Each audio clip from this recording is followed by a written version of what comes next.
This message comes from Donors Choose. Donors Choose connects public school teachers with donors to fund classroom needs, including school supplies like books and art supplies. Donate now at donorschoose.org/local. Hey, it's B.A. Parker. Somehow, we are almost at the end of 2025. We made it. But I'm not going to lie, it has been a pretty challenging year for NPR and local stations. But despite the loss of federal funding for public media, despite attacks on the free press, we are still here for you. We're still exercising our First Amendment rights. And with your support at NPR and at Code Switch, we're planning to stick around and keep bringing you the independent, fearless reporting and conversations you count on us for. If you're already an NPR Plus supporter, we are so grateful for you. If not, please join the community of public radio supporters right now before the end of the year at plus.npr.org. Signing up unlocks a bunch of perks like bonus episodes and more from across NPR's podcasts. Plus, you get to feel good about supporting public media while you listen. End the year on a high note and invest in a public service that matters to you. Visit plus.npr.org today. And thank you very much. Just a heads up, y'all. This episode has some cussing, so watch out.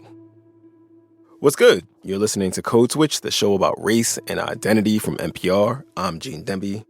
So I remember the first day we dropped our baby off at daycare. Our child was just a few months old, and it was the first time either me or my lady were not going to be within a few feet of our baby. And so we gently handed over this crying child to the teacher, who was, calm and reassuring because, she had done this countless times with countless angsty first-time parents. And my wife and I, we thugged it out, at least until the school door closed. Then we hugged and we cried a little too. We were turning our little kid, who we had tried so hard to have, over to some folks at this place that we had only kinda met. It's a bananas proposition. And just to be clear, we did our due diligence. We hollered at friends to get their opinions and recs about the best daycares in our area. And we were doing that new parent thing where you maybe over-research and stress out about every little decision involving your child. But as my boy Chen said to me about fatherhood before I became a dad myself, being a parent is like having your heart running around outside of your body. I mean, you got to put a lot of faith in the people watching and educating and helping you raise your kid and keeping them safe. And you probably got to be a little skeptical of those people too. Like, I admire those teachers and those caretakers. I do not envy those teachers and those caretakers. And it was about 2 weeks or so after that first drop-off with our baby that the school shooting in Uvalde, Texas happened. It was horrifying. I mean, obviously, it's always horrifying. Both my wife and I texted each other that we were leaving work early to grab our baby, who was obviously nowhere near Uvalde, just so we could hug and kiss on the baby, And it was a new, overwhelming sensation to me. But a bunch of other parents I knew with older children than ours had done the same thing that day. They had way more reps with this kind of calamity. Not that it ever got any easier. Because this was a nightmare. This is the worst case scenario. There are just so many ways that becoming a parent makes you aggy and angsty and defensive. People start talking in weird, euphemistic language about not turning their kids into social experiments to explain how and why they need to send their kids to good schools. You know what I'm saying? Like, people have kids and they upgrade their cars to big SUVs because, buying tanks ain't legal, at least not yet. And I get it. I get it. Like, I personally never thought about owning a gun before until I had a child. And yes, y'all know the data show how much more dangerous it is for the people in the household if there's a gun in the house. I know. It was a fleeting thought. I'm just saying, since I became a parent, I can see much more clearly how people become activated or radicalized or just, too credulous about scientifically baseless stuff that promises that it might make your child more healthy or more safe or more secure. And the truth is, so many of the things that get justified as being about protecting kids don't actually do that. But it's a powerful political and rhetorical rationale. In fact, that's why being freaked out about the welfare of kids is one of the key ingredients in so many moral panics. You want to cause a moral panic, you can always warn that something nefarious is being done to someone else's children. I've been thinking about what I learned when we did a deep dive on moral panics a couple years back. And I learned that these kinds of episodes, these political moments, they've been around almost as long as there's been widespread public education in the United States. When we originally aired this conversation, the anger at the time was over the supposed dangers of teaching CRT, critical race theory, in American schools. Y'all remember that? That was just a couple years ago. Nobody talks about CRT now because CRT has been replaced by fears about DEI and trans kids playing sports and other dangerous woke ideologies perpetuated by actors who want to corrupt and groom America's children. And so, as part of our ongoing series called Code Switch History Class, we are revisiting our conversation from 2021 on the dynamics and mechanics of moral panics. Oh, bars. I had a lot of questions going into this conversation, and spoiler alert, the answers did not do much to quell my own personal panic. But we're going to get into all of that. This message comes from Schwab. Everyone has moments when they could have done better, like cutting their own hair or forgetting sunscreen, so now you look like a tomato. Same goes for where you invest. Level up and invest smarter with Schwab. Get market insights, education, and human help when you need it. Learn more at schwab.com. This message comes from Whole Foods Market. Build the perfect holiday meal at Whole Foods Market. From traditional holiday must-haves to creative twists, everything must pass their strict ingredient standards. Grab sales on their impressive centerpiece mains with no antibiotics ever. Aim to please with limited-time desserts like chocolate bourbon pecan pie. And ring in 2026 with sales on quality seafood. Shop for your celebration at Whole Foods Market with so many ways to save. Terms apply. This message comes from Viking, committed to exploring the world in comfort. Journey through the heart of Europe on an elegant Viking longship with thoughtful service, destination-focused dining, and cultural enrichment on board and on shore. And every Viking voyage is all-inclusive with no children and no casinos. Discover more at Viking.com. This message comes from Mint Mobile. Starting at $15 a month, make the switch at mintmobile.com/switch. $45 upfront payment for 3 months. 5 gigabyte plan equivalent to $15 a month. Taxes and fees extra. First 3 months only. See terms. Okay, so what exactly is a moral panic? I know calling it a moral panic seems like a moral judgment, but moral panics are like an understood sociological phenomenon, and it turns out there are quite a few academics who study them and how they work. People like Zuleika Zavaios. Zuleika is a sociologist and a policy researcher based in Australia, and relevant to our interest at Code Switch today. Zuleika studies moral panics and what they have to do with fears about race and anxieties over shifts in the culture. And she told me that moral panics tend to have some broad things in common. So there are effectively 3 components to a moral panic. The first is that the threat is perceived as new, but it's been linked to old notions of other things that society has been afraid of in the past. So you have an old thing, or maybe some social group, that the public was already broadly suspicious of. In the parlance of people who study moral panics, those threats are called folk devils. And then, something happens in the world that reactivates all of those suspicions toward folk devils that were already out there in the world. Let's use the example of video games. So me, myself, I'm an elder millennial, as much as it hurts my heart to say that. And I've lived through people losing their shit over video games for as long as I've been alive, basically. When I was real young, I vaguely remember people freaking out about the dangers of arcades. And I almost want to do an explanatory comment here for arcades, just to troll any Gen Xers that might be listening and make them feel real old. Anyway, people were worried that video game arcades were dens of flashing lights and beeping machines and iniquity and delinquency. When video games became things that people primarily played at home, a lot of people worried that they would make kids sedentary, antisocial, violent. What was really going on was that adults were freaking out about the things they always freak out about: technology corrupting kids. This happened with the advent of television. It even happened, to some extent, as I learned, with the printing press. But yeah, that's component number 1. The second component of a moral panic, Zuleika told me, is that whatever the current thing that people are freaking out about is seen as both damaging by itself, right? But also it is seen as a harbinger of some deeper, potentially more dangerous societal problem. So go back to video games again. Video games were thought to represent a new permissiveness around violence. You know, so many games focus on fighting and shooting and Mario Karting. People blame video games for things like school shooting and rising violent crime. There was even a congressional hearing about the specific dangers posed by video games in the 1990s.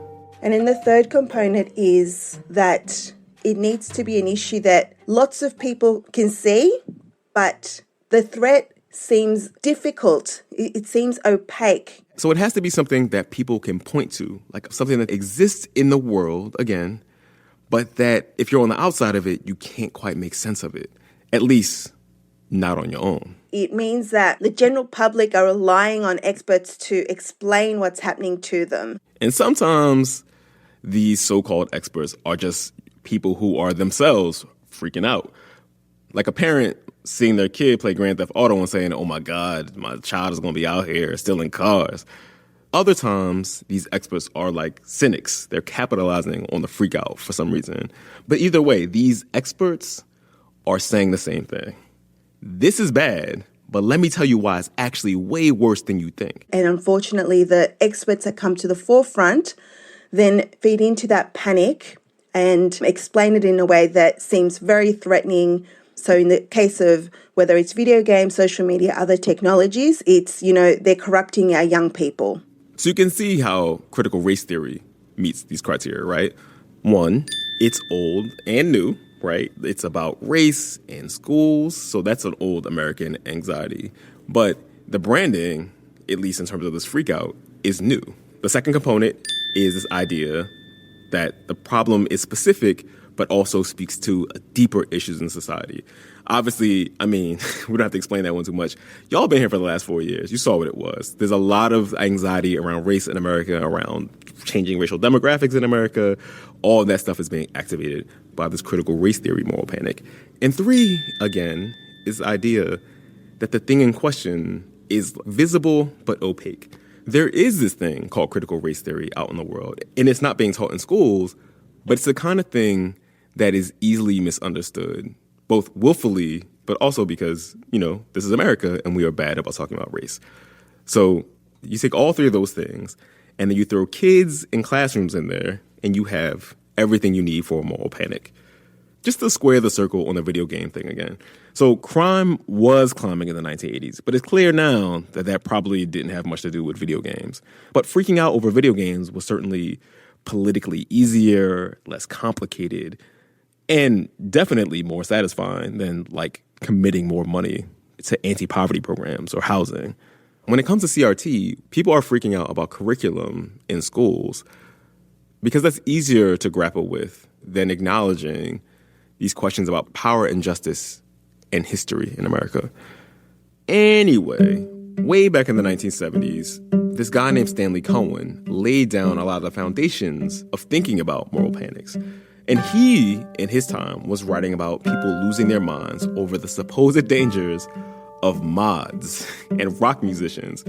And if you think about the other moral panics almost by decade in American life, right? There were the flappers of the 20s. There was jazz music. There was comic books, hippies, heavy metal, gangster rap.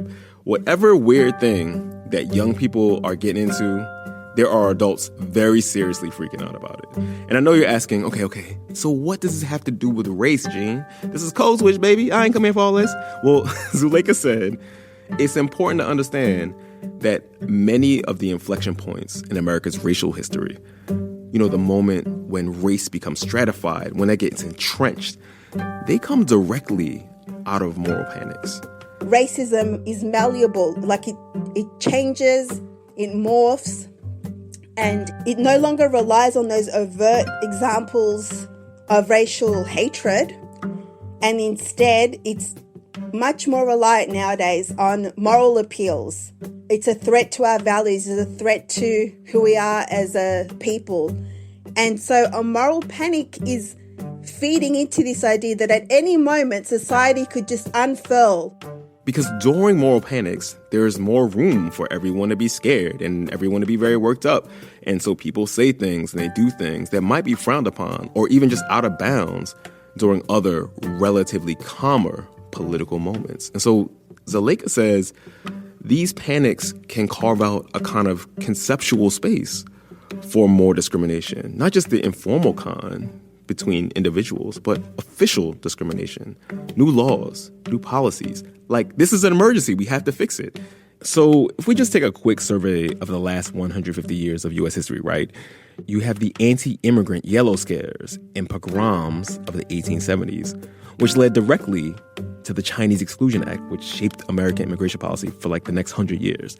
Those same fears of sneaky, untrustworthy Asians, they got recycled during the 1940s when the U.S. interned Japanese Americans. The panic during the early days of the AIDS crisis led to a federal ban on gay men donating blood, a ban which is still on the books today.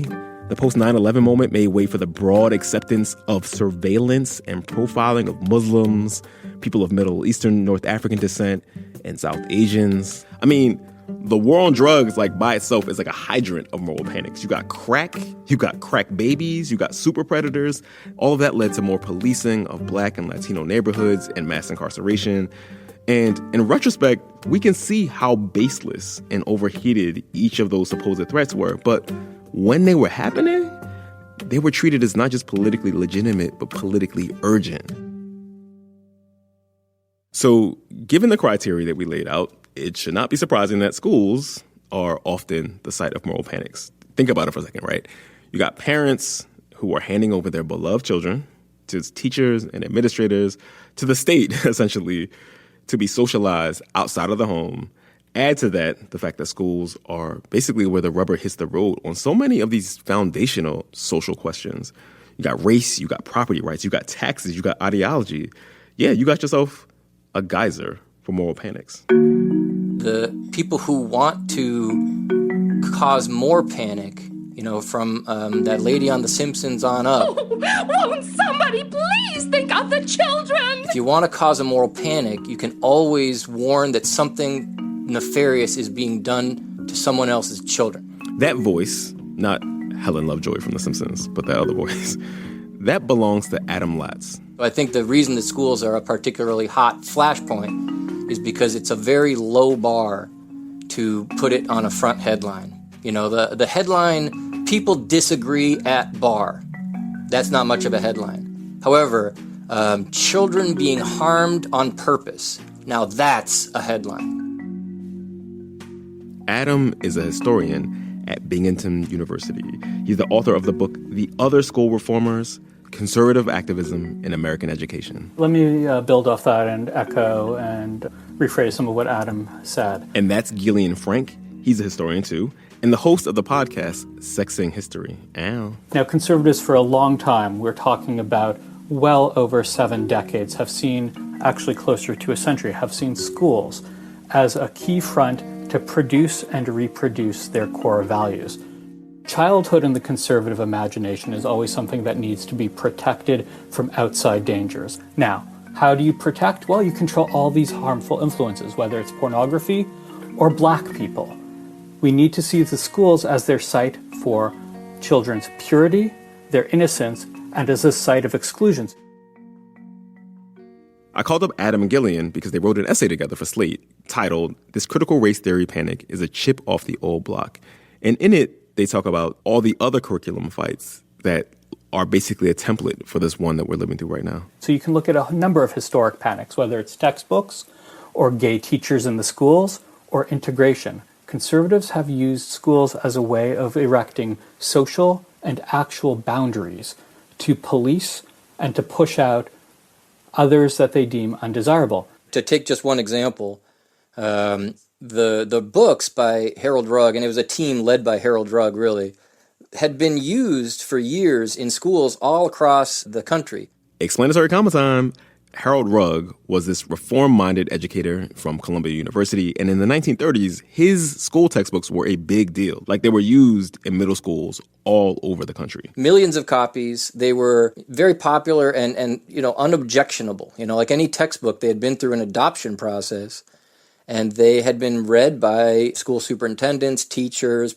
The books had been seen as the best new modern books. But this was the 1930s, and it was also the time of the first Red Scare. And so the folk devils in this case were communists, or people who were assumed to be communists. So all sorts of progressive ideas were getting close scrutiny and the side eye. And in Rugg's textbooks, the United States is discussed as imperfect, as a society with social problems that could be improved. And that did not go over well with patriotic groups like the Daughters of the American Revolution and the American Legion.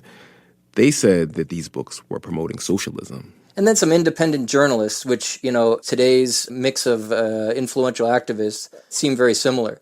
People like Bertie Forbes, who founded Forbes magazine, he played a leading role in publicizing these accusations about this set of textbooks, that the textbooks tipped and pushed towards anti-American sentiment, and especially a version of American history that highlighted the fact that racism was a problem in America, and that highlighted the fact that class antagonism was a thing that America experienced in the past. They had newspapers, they had circulars, they had pamphlets, they had meetings.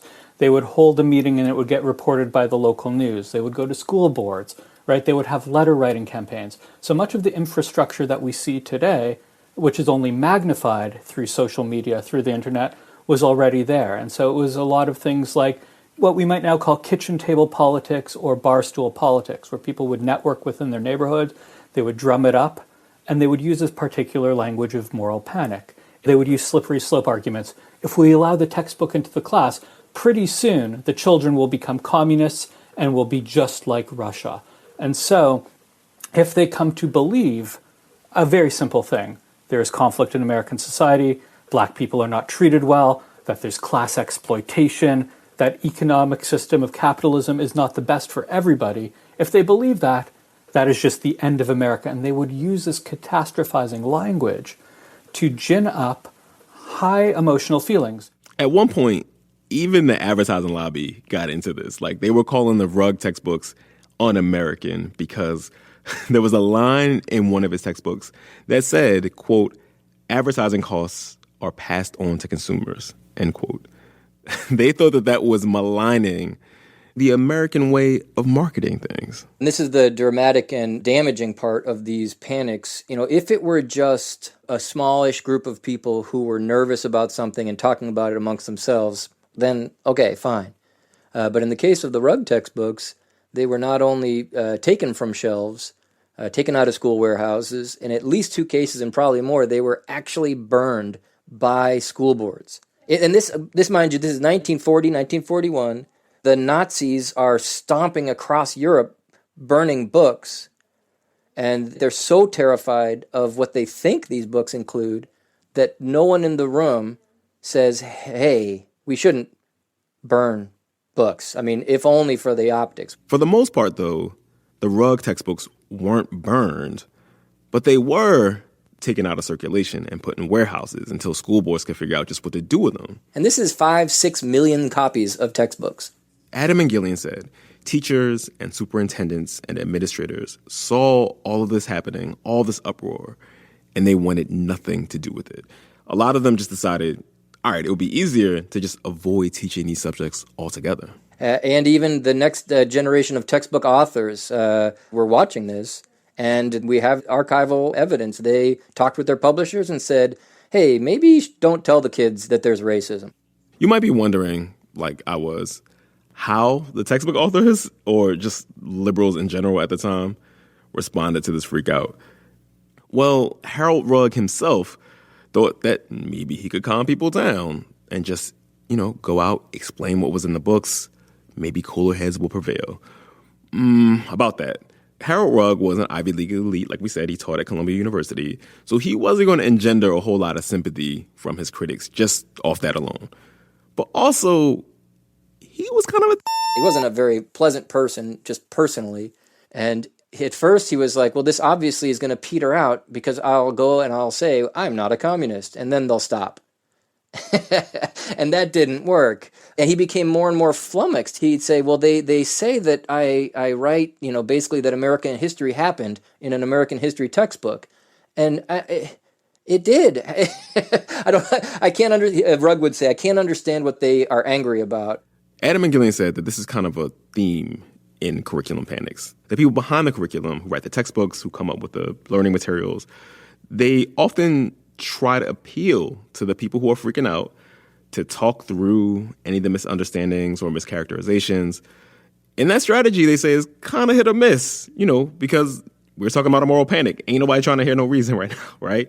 They gave me another example from the 1960s. A woman named Mary Calderon was advocating for sex education in schools. And not surprisingly, a bunch of groups popped up in opposition. One was called Mothers Organized for Moral Stability, or abbreviated to MOMS.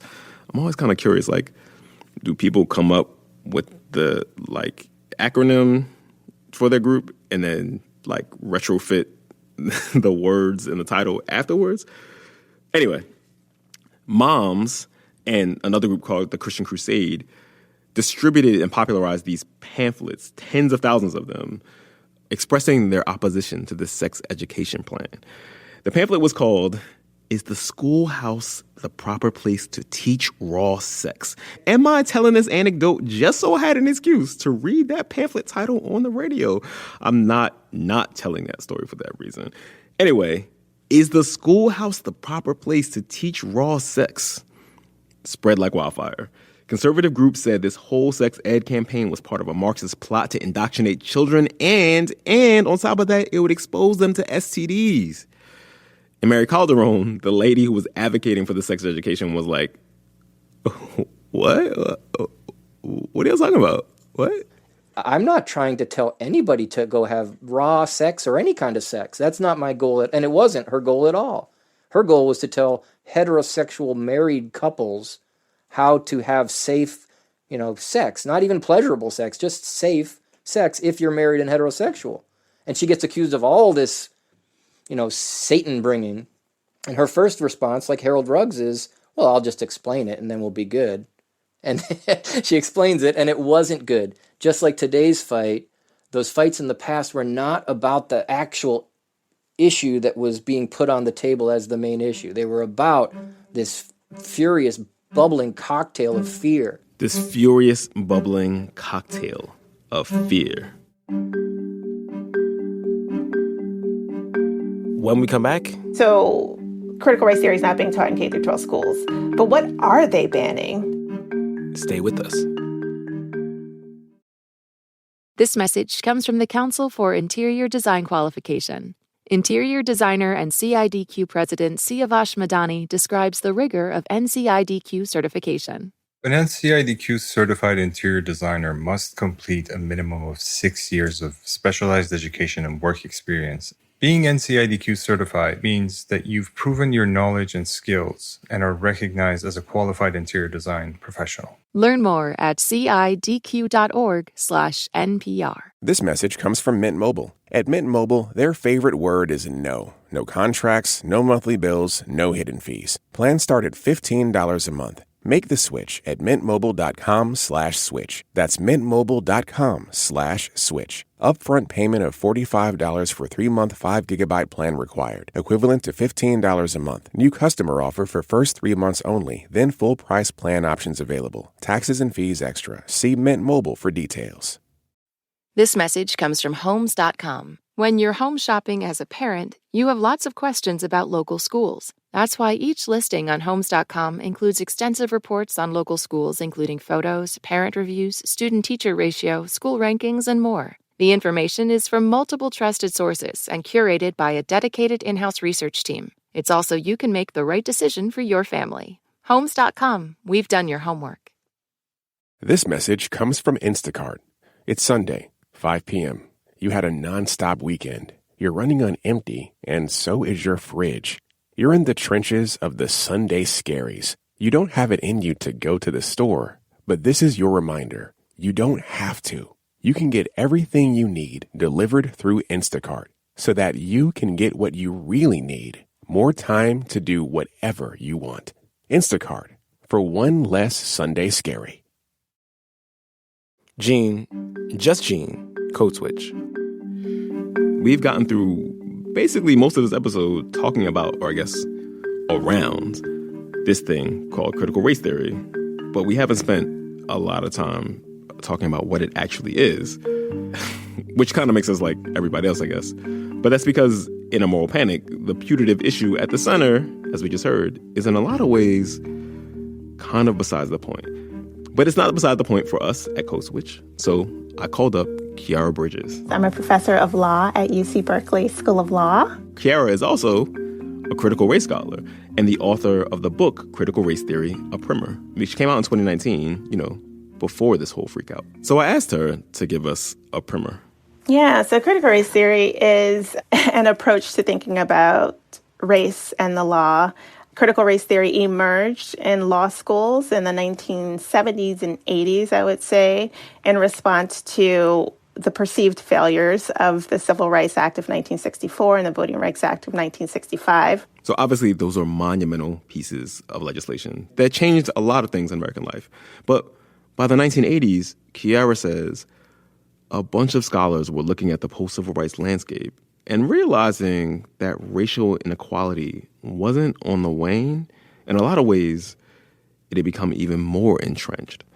Sure, there was a lot of backlash to those big civil rights initiatives from the 1960s. But these scholars noticed that revanchism wasn't the only reason for this persisting inequality. And one of the main people making this observation was a Harvard law professor, a man named Derek Bell. He was kind of like one of the first people to challenge the assumption that law was just kind of like a neutral arbiter of race relations in the U.S. He was one of the first people to say, well, you know what, actually, maybe the law is not kind of this referee between the races, but maybe the law is actually producing this relationship between the races that so often results in non-white people's kind of subordination to white people. So he was one of the first to say, you know what, maybe the insufficiencies of civil rights laws are kind of baked into the civil rights laws themselves.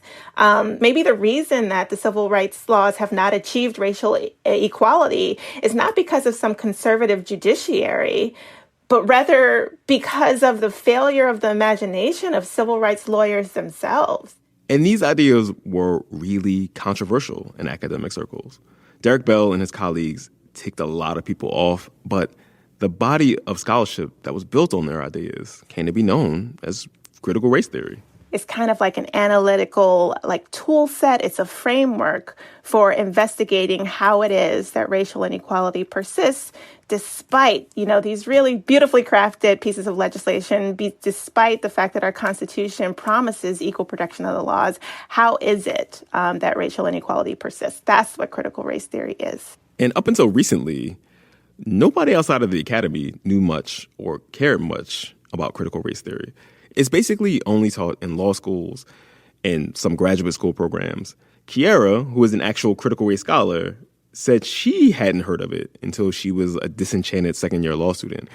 She spent her first year of law school poring over and being quizzed on all this esoteric legal jargon and ideas. She said it all felt so abstract and removed from the real world. I was interested in justice. I was interested in race. I was interested in gender. I was interested in pregnancy. I was interested in society. And the first year of law school, the curriculum is such that you don't really engage with, those issues at all. And then she stumbled upon a critical race theory class. In that class, they were discussing race and pregnancy and gender and society. And it changed her life. I had always thought that I was going to practice law. But then after taking that class, I was like, no, I don't want to actually practice law. I want to theorize about the law. I want to theorize around race and the law. And so a couple of decades later, here I am. When Kiara was explaining critical race theory to me, I could kind of see why it might make for a useful boogeyman. Because as she explains it, it is provocative and chewy, and it asks the kind of questions that will piss off conservatives and civil rights liberals.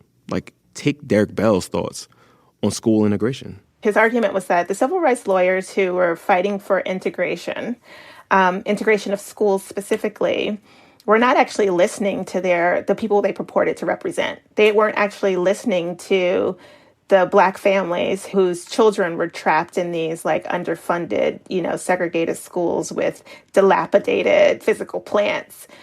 Had they been listening to those parents weren't saying like, oh, I really want my kid to be sitting next to a white kid because that's the only way that kid's going to learn is if my Black kid is next to that white kid, and that's what I really want. Those parents were saying like, I want my kid to get an adequate education. And it seems like the only way to get my kid an adequate education is to make sure that they're learning next to white kids, because we know the white kids are going to get funding for their schools. So let's put my Black kid in those white kids' schools, because that means that my kid will be going to a school that's adequately funded. However, the parents would say, if you could just make sure that the schools in my neighborhood are adequately funded, that the teachers are adequately trained, that the physical plant is adequately maintained, that they have like the books and the facilities that they need in order to learn and thrive, then that's cool too. So Kiara says one reason critical race theory was such a hot button issue in academic spaces was because it tweaked post-civil rights orthodoxies like this. Like, maybe Black kids would be better served in segregated Black schools instead of integrating white ones where people were incredibly hostile to them. Ruby Bridges, my namesake, trying to go to school, folks yelling at these children, just trying to integrate schools. So some critical race theorists have rejected the idea that integration is a requisite for racial justice. Does that mean that critical race theory champions segregation? Absolutely not. That's a reductionist account. She says some critical race theorists, like her, think integration is the move. That's the way to go. But other people are open to very different approaches. The solutions to inequality are not something that all these scholars agree on. She said they actually disagree on all sorts of things because these issues are so complex and layered. It's one reason that she finds the notion that critical race theory is supposedly being taught to grade schoolers so maddening. I've never seen anybody propose that kindergartners through 12th graders could understand law and economics. I've never heard anybody suggest that kindergartners through 12th graders could understand feminist legal theory. I've never heard anybody suggest these things, but it's so funny that the theory that is associated with scholars of color becomes something that people are proposing that kindergartners could be introduced to. Kiara told me when she first heard about the furor over CRT, she thought it was strange and off base, but, she thought it would pass. There was just too much research, too much important scholarship to just be torpedoed by a bunch of fear-mongering on the news. And she said all those bills proposing bans wouldn't really affect the teaching of CRT in K-12 schools because, like we've been saying, CRT is not taught in K-12 schools. And then I started to get a little bit worried because then I was like, okay, so critical race theory is not being taught in K-12 schools. But what are they banning? Yeah, what are these legislatures banning? Kiara says that regardless of how you feel about critical race theory, this is potentially a huge free speech issue. Most of the state bills meant to prohibit the teaching of critical race theory in K-12 schools don't even explicitly name critical race theory. Instead, they prohibit the teaching of so-called divisive concepts. Some of the banned divisive concepts include race or sex stereotyping or race or sex scapegoating. And that language might sound agreeable, like, scapegoating and stereotyping, those are bad things. Many of these bills, though, are more pointedly tailored to make it harder, if not impossible, to teach about things like systemic racism or unconscious bias or oppression. In some cases, they would ban teachers and other government workers from trainings that even mention those things. So if you taught in a place where one of these bans is in effect, how would you teach about or lead a classroom discussion about something like redlining or the racial wealth gap? Could you even teach those things? We know from history that earlier curriculum panics have had far-reaching consequences, like those panics about the Harold Rugg textbooks or the so-called raw sex curriculum. Gillian Frank and Adam Lotz told us that teachers and principals and textbook makers sometimes decided that it was just easier not to touch those subjects, rather than risk the potential fallout of tackling them. And this moral panic over critical race theory has allowed for a kind of definitional creep. Everything from the New York Times 1619 Project to workplace diversity initiatives, to those books about how to be a white ally or an anti-racist that were all over the bestsellers list last summer, they have all been characterized as critical race theory. The concept of culturally relevant teaching, that has been characterized as critical race theory. As Ed Week noted in a recent explainer over this whole kerfuffle, to an extent, the term critical race theory is now cited as the basis of all diversity and inclusion efforts, regardless of how much it's actually informed those programs. And y'all, that's not an accident. One of the most prominent critics of critical race theory is this conservative activist named Christopher Rufo. He's become a regular on Fox News over the last year. And in March, he tweeted that he wanted all of these ideas to be conflated and irradiated. He wrote, quote, "We have successfully frozen their brand, critical race theory, into the public conversation and are steadily driving up negative perceptions. We will eventually turn it toxic as we put all of the various cultural insanities under that brand category. The goal is to have the public read something crazy in the newspaper and immediately think critical race theory. We have decodified the term and will recodify it to annex the entire range of cultural constructions that are unpopular with Americans," end quote. So there's a potentially boundless universe of things that might run afoul of these policies and bans, which will remain on the books long after this particular moral panic eventually recedes or passes or the news moves on. People are likely going to be sorting through and fighting over what is and isn't in bounds regarding these new rules for a very long time. These rules, these outlooks, these norms, these laws that are race neutral in the ways they're written could prevent schools from teaching about race in the United States.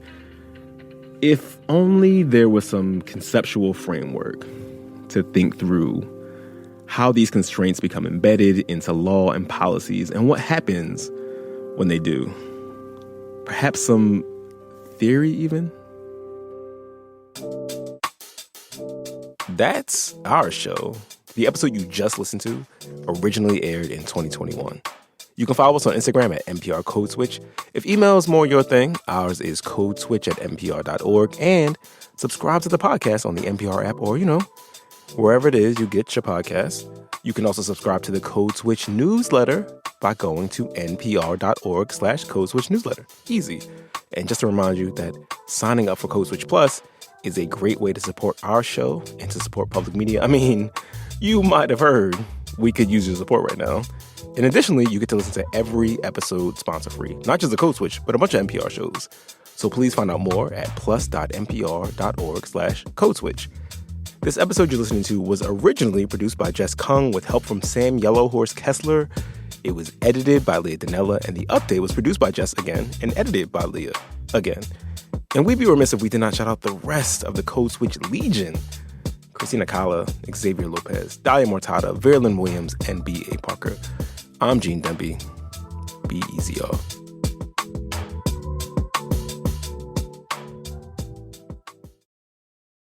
This message comes from Vital Farms, who works with small American farms to bring you pasture-raised eggs. Farmer Tanner Pace shares a moment that brings him a sense of purpose. I think that when the barn doors open and the hens run to the paddocks, you can truly see what a happy hen really is. I love pasture-raised eggs because you can see the work and the pride that the farmers have and have put into these eggs. To learn more about how Vital Farms farmers care for their hens, visit vitalfarms.com. This message comes from BetterHelp. The holidays bring traditions and joy, but they can be tough too.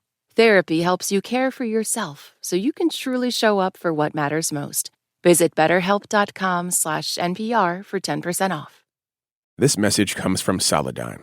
Yesterday's approach to storage can't meet the demands of today's AI ambitions. Bigger, faster, and more energy efficient, Solidigm solid-state storage solutions are optimized for AI. Learn more at storageforai.com.